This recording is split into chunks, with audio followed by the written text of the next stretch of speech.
If 0.9 repeating is equal to 1, what does 0.8 repeating equal? Okay, let's have a look.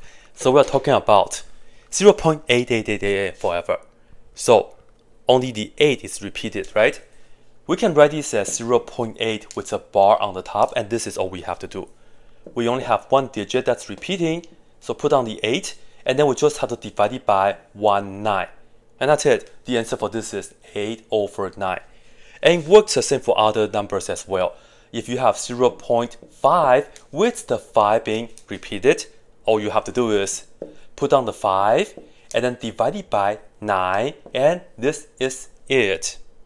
And this also explains why when we have 0.9 repeating, this is equal to the 9 on the top divided by another 9. And what's 9 over 9? It's just equal to 1. Done. Now, what if we have two digits that are repeating? Let's say if we have 0.13 with 13 being repeated. So that means we have 0.131313 forever. All we have to do is put down these two digits and divide it by 2 nines this time. So that is 99. And ask yourself, can we reduce that? No. So you just box this and then we are done. Yeah, same thing for if you have 3 digits that are repeating or more digits, however many that you want. Now here's a trick question for you though. What is 0.25? Well, I didn't say it's repeated. This right here is just what?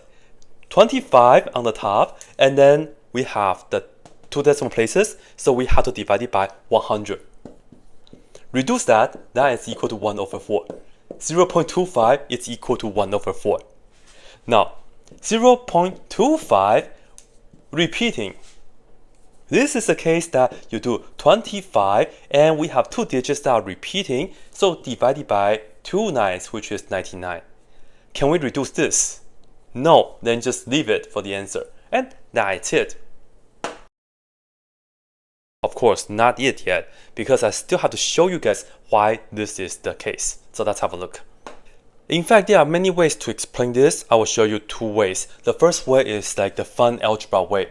I'm going to start off by saying 0.888 so on forever, which is our 0.8 repeating. I will call that to be x. And then what we'll do next is I'm going to multiply both sides by 10.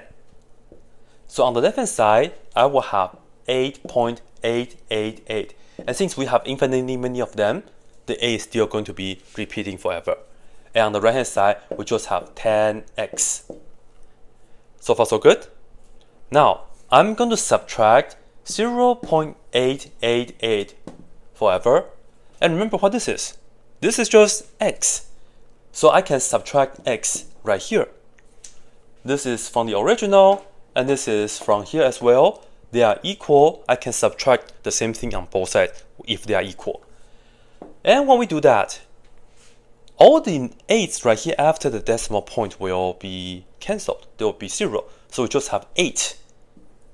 And that's equal to 10x minus x is just 9x.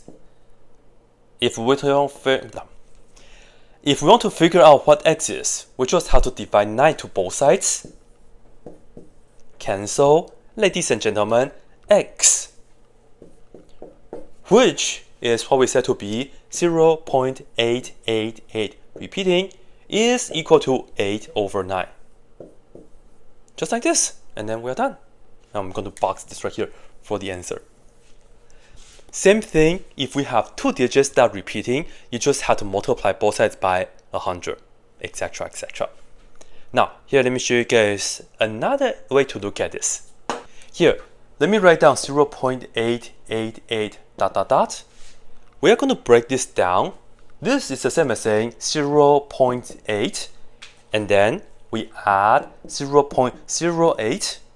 Together, we get the first 2 8. And then to get the next one, we can say plus 0.008. And so on. So I'll just keep this pattern on going forever. Now, let's make an observation. From the first term to the second term, this is actually just a tenth from the previous, right? So we can say if we multiply this by a tenth, we get to the next term. And then it's the same thing. We take this, multiply by a tenth, then we get to the next term, and so on, so on, so on. So as you can see, we'll just keep multiplying the same number over and over and over to create this series. And this makes it a geometric series.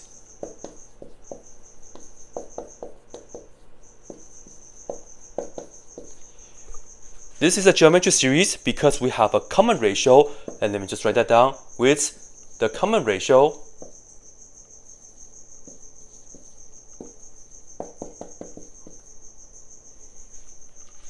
R, which is just 1 over 10. And technically, this right here is an infinite geometric series because we have infinitely many terms. Now, when we have an infinite geometric series, you can actually get a finite sum under the condition that if the absolute value of the common ratio is less than 1, which is 1 over 10 is indeed less than 1.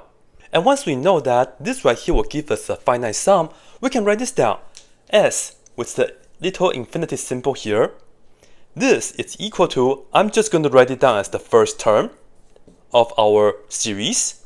And this is a series because we're just adding a bunch of these numbers, divided by 1 minus the common ratio, R. So in this case, we can do the following. Go ahead and write down the first term, which is just 0.8. And then we are going to divide that by 1 minus the common ratio, which is the 1 over 10. And if you would like, you can write this as 0.1. Yeah, just like that. And then just work this out. So this right here is equal to 0.8 over this right here is 0.9. And then multiply the top and bottom by 10.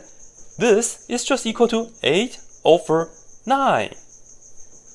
And then we are done. Yeah, I have that thing in my room. And that thing doesn't pay rent.